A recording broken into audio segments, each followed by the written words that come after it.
Efesus 5 ayat 16 dan 17 berkata demikian. Dan pergunakanlah waktu yang ada, karena hari-hari ini adalah jahat. Sebab itu, janganlah kamu bodoh, tetapi usahakanlah supaya kamu mengerti kehendak Tuhan. Mazmur 90 ayat 12 berkata demikian. Ajarlah kami menghitung hari-hari kami sedemikian, hingga kami beroleh hati yang bijaksana. Bapak Ibu Saudara yang Tuhan Yesus kasihi, renungan kita di malam hari ini saya beri suatu tema renungan, bagaimana memanfaatkan waktu di masa PSDD ini. PSDD, pembatasan sosial diperluas, diperketat. Bagaimana kita memanfaatkan waktu luang ini, Bapak Ibu Saudara? Nah, Bapak Ibu Saudara kekasih Tuhan, sekarang kita berada dalam situasi di mana pandemi COVID-19 ini masih menguasai kehidupan kita. Sehingga seluruh gerak aktivitas kehidupan kita dibatasi. Dan memang pemerintah menganjurkan, menghimbau kita supaya kita tetap di rumah saja. Nah, Bapak Ibu Saudara, tentu kalau kita di rumah saja, kalau kita tidak bisa keluar-keluar, pasti dalam diri kita ada kebosanan-kebosanan. Pasti ada kejenuhan-kejenuhan dalam kehidupan kita. Karena ya itu saja yang kita kerjakan di rumah. Tidak ada yang lain, tidak bisa keluar.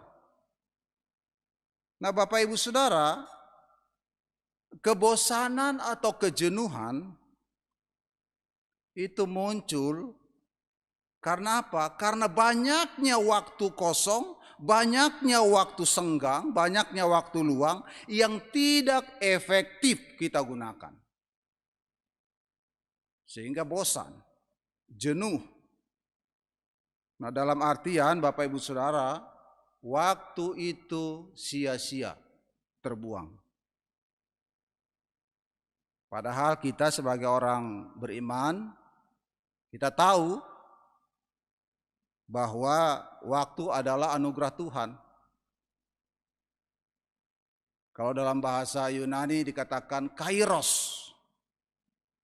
Waktu adalah anugerah Tuhan, kairos. Kairos itu artinya momen atau kesempatan yang dianugerahkan Tuhan kepada kita. Dan itu hanya satu kali. Sama artinya dengan anugerah keselamatan. Keselamatan itu dikerjakan oleh Allah, dianugerahkan kepada kita, cuma-cuma, dan itu hanya satu kali terjadi. Sama dengan waktu. Waktu juga adalah hanya satu kali Allah berikan. Dan kalau waktu yang sudah Tuhan berikan itu terlewatkan, maka itu waktu tidak akan kembali lagi. Bapak Ibu Saudara kekasih Tuhan, jadi kalau kita tidak memanfaatkan waktu yang dianugerahkan Tuhan itu dengan sebaik-baiknya, maka kita sebenarnya sudah abai. Waktu yang terabaikan itu, dia akan menjahati kita, akan menyakiti kita. Makanya firman Tuhan katakan, pergunakanlah waktu yang ada karena hari-hari ini adalah jahat. Efesus 5 ayat 16 tadi. Hari-hari ini adalah jahat. Mengapa jahat? Karena tidak dipergunakan dengan baik. Ya, contohnya, saya beri contoh Bapak Ibu Saudara. Anak umur 6 tahun atau 7 tahun. Itu waktunya sekolah. Harus mengikuti pendidikan di SD selama 6 tahun. Dia tamat umur 12 atau 13 tahun. Kalau dia tidak sekolah di SD selama 6 tahun, maka dia akan ketinggalan. Dan kalau ketika dia berusia 12 tahun atau 13 tahun, lalu ingin dia bersekolah di SD, sudah tidak mungkin. Umurnya sudah lewat. Dan juga pasti dia sudah malu untuk sekolah di SD kelas 1. Waktu 6 tahun terabaikan. Maka akhirnya Bapak Ibu Saudara penyesalan yang ada. Inilah yang disebut dengan hari-hari itu jahat. Karena kita sendiri mengabaikan waktu, kita membuang waktu. Padahal waktu itu penting bagi kita, kita buang. Dan ketika kita pada saatnya ingin menuai, tidak ada yang tuai. Dan yang ada adalah penyesalan. Sakit hati, kecewa dan marah kepada diri sendiri. Sia-sia Bapak Ibu Saudara. Hari-hari adalah jahat. Ya. Sama seperti pemuda atau mahasiswa. Mahasiswa kuliah 4 tahun, 5 tahun. Ya kalau dia baik, memanfaatkan waktu dengan baik, bisa selesai, bisa bersuka cita. Ya. Tapi kalau dia abaikan waktu yang Tuhan anugerahkan untuk dia kuliah, dia buang begitu saja waktunya, maka akan sia-sia, menyesal. Nah Bapak Ibu Saudara kekasih Tuhan, nah oleh sebab itu firman Tuhan menjelaskan kepada kita, kita harus mempergunakan waktu ini sebaik-baiknya. Jangan sampai kita buang begitu saja. Nah Bapak Ibu Saudara, pada kesempatan yang baik ini, saya mau mengajak kita untuk melihat bagaimana firman Tuhan berbicara tentang waktu. Efesus 5 ayat 17 dikatakan, sebab itu janganlah kamu bodoh, tetapi usahakanlah supaya kamu mengerti kehendak Tuhan.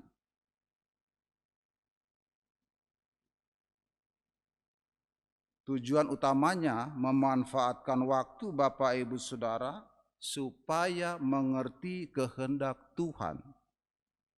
Mengapa kita harus mengerti kehendak Tuhan? Bapak Ibu Saudara, kalau kita tidak mengerti kehendak Tuhan, kalau kita tidak bisa memahami maksud-maksud Tuhan dalam hidup kita, maka kita akan berpikir negatif tentang hidup ini. Karena kita tidak mengerti maksud Tuhan. Kita mengalami kesusahan, kita kecewa, kita patah semangat, kita berpikir negatif. Karena kita tidak mengerti maksud Tuhan. Pandemi virus corona ini juga sebenarnya Bapak Ibu Saudara, Tuhan ada di dalamnya. Kalau kita mau berpikir secara baik, ada maksud-maksud Tuhan di dalamnya. Kalau kita tidak mengerti maksud-maksud Tuhan, maka kita akan kehilangan kendali. Kita akan melakukan hal-hal yang salah. Karena kita berusaha mengatasi hidup kita dengan kemampuan diri kita. Kita tidak mengerti tujuan Tuhan apa, kita akan tersesat Bapak Ibu Saudara. Dan iblis akan memanfaatkan situasi dan kondisi yang kita alami. Itu kalau kita tidak mengerti maksud-maksud Tuhan. Nah oleh sebab itu Bapak Ibu Saudara, waktu luang yang Allah anugerahkan bagi kita, kita pakai untuk belajar. Supaya kita mengerti kehendak Tuhan. Bapak Ibu Saudara yang Tuhan Yesus kasihi, kita tahu dalam hidup kita, kita punya waktu yang cukup untuk membaca Alkitab. Karena tanpa kita membaca, merenungkan firman Tuhan, kita tidak akan mengerti juga maksud-maksud Tuhan itu apa. Sebagai orang beriman, sebagai orang percaya, kita wajib untuk membaca, merenungkan sendiri firman Tuhan, supaya kita mengerti maksud-maksud Tuhan dalam kehidupan kita. Kita punya banyak waktu juga untuk membuka buku-buku renungan. Kalau tidak ada buku renungan, Bapak Ibu Saudara, kita bisa buka Google atau YouTube. Ada banyak renungan-renungan di sana. Kita belajar, kita membaca, kita mendengar, kita menghayatinya, dan lama-kelamaan kita akan memahami maksud-maksud Tuhan. Kalau kita punya pulsa banyak, ada wifi, kita bisa chatting dengan teman. Kita bisa ngobrol dengan teman lewat HP. Tentu bahan-bahan pembicaraan adalah hal-hal yang bernilai tinggi, yaitu nilai-nilai kehidupan, nilai-nilai kerajaan Allah kita bincangkan di dalam chatting itu. Kita belajar melayani orang, kita belajar bagaimana menolong orang lain melalui percakapan-percakapan lewat HP. Ini kesempatan yang baik Bapak Ibu Saudara, karena semua orang ada di rumah. Ajak teman, ajak family, ngobrol lewat HP. Tetapi firman Tuhan yang harus kita utamakan dalam percakapan itu. Sehingga benar-benar kita juga akan semakin hari semakin memahami maksud-maksud Tuhan dalam kehidupan kita. Melalui waktu yang kosong yang Tuhan berikan bagi kita, waktu luang, kita juga belajar bagaimana menolong orang lain, belajar melayani orang lain, Bapak Ibu Saudara. Nah, Bapak Ibu Saudara kekasih Tuhan, Mazmur 90 ayat 12, dia katakan demikian. Ajarlah kami menghitung hari-hari kami sedemikian, hingga kami beroleh hati yang bijaksana. Ini adalah sepotong doa Musa, Bapak Ibu Saudara. Musa, dia mengamati umat Israel, bangsa Israel itu banyak sekali yang bebal. Banyak sekali yang kepala batu yang tidak taat kepada Tuhan, sehingga Tuhan marah. Tuhan marah, Tuhan pukul mereka, Tuhan berikan mereka kesusahan, Tuhan biarkan mereka mati begitu saja. Itu karena Allah marah. Maka Musa dia merenungkan semua keadaan itu. Musa mengambil kesimpulan bahwa manusia yang tidak berhikmat, dia akan melakukan apa saja menurut kehendak hatinya. Sehingga Musa dia berdoa kepada Bapa, kepada Allah. Ajarlah kami menghitung hari-hari kami sedemikian, hingga kami beroleh hati yang bijaksana. Intinya adalah supaya kita mempunyai hati yang bijaksana. Nah, Bapak Ibu Saudara, coba kita renungkan dalam hidup kita. Kalau kita berulang tahun, happy birthday, entah berapapun usia kita, pasti doa yang kita harapkan dari teman-teman, dari orang lain, doanya adalah semoga panjang umur, semoga sehat selalu, Tuhan memberkati. Itu doa yang selalu kita harapkan. Kalau kita berulang tahun, ya, merayakan ulang tahun kita.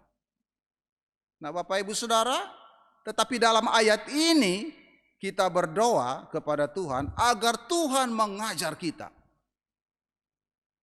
Agar Tuhan mengajar kita supaya kita mampu mengisi hari-hari hidup kita sedemikian. Minta hikmat kepada Tuhan supaya kita mampu mengisi hari-hari hidup kita dengan baik. Sehingga kita semakin hari semakin bijaksana, semakin berhikmat. Ini yang harus kita doakan kepada Tuhan. Bukan umur panjang yang kita minta. Bukan berkat yang kita minta dari Tuhan. Berikanlah aku hikmat Tuhan, supaya aku bisa mengisi hari-hari hidupku dengan baik. Supaya waktu hidup yang sisa ini tidak sia-sia terbuang.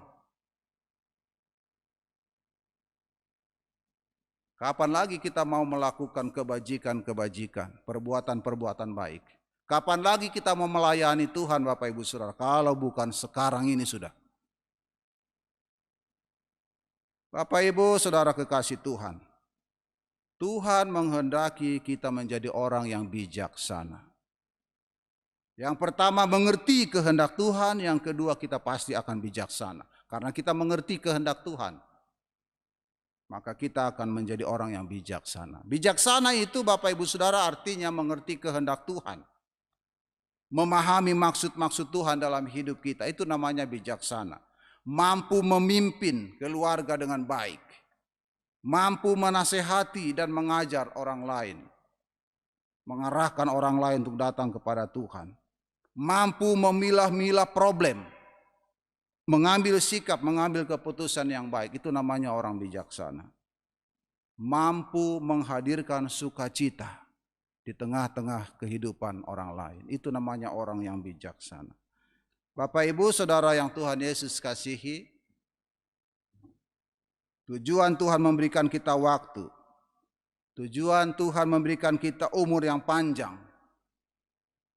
adalah supaya kita menjadi orang dewasa. Supaya kita mempunyai wawasan yang luas tentang keimanan kita. Supaya kita menjadi orang yang bijaksana. Marilah kita manfaatkan waktu hidup kita dengan sebaik-baiknya Bapak Ibu Saudara. Jangan kita isi waktu kita dengan hal-hal yang buruk di mata Tuhan. Tapi muliakanlah Tuhan dengan waktu yang Tuhan berikan bagi kita. Sebab Tuhan nanti akan meminta pertanggungjawaban dari kita Bapak Ibu Saudara. Orang yang dewasa atau orang yang bijaksana adalah orang yang mampu menggunakan waktu hidupnya dengan sebaik-baiknya. Untuk keluarga, untuk kemandirian diri sendiri, tetapi juga untuk kemuliaan bagi nama Tuhan. Tuhan memberkati Bapak Ibu Saudara. Amin.